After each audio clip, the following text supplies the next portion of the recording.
दिवस अजून आमच्या लक्षात आहे. आम्ही समधी जय्यत तयार केली ती, पण बाजी कशी पलटली हेच कळलं नाही.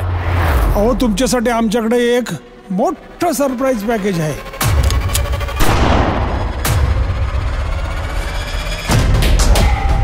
तुला मी आधीच सांगितलं होतं ना, काही झालं तरी तो राया वाचला नाही पाहिजे. हा, ते राया म्हणजे एक वादळ आहे, वादळ.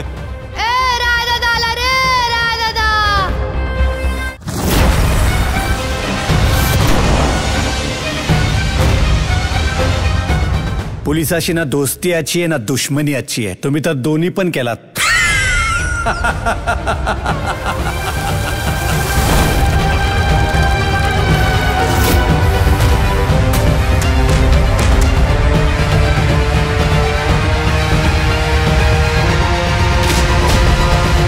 संग्रामराव, लावा नियम आणि करा त्या रायाचा गेम.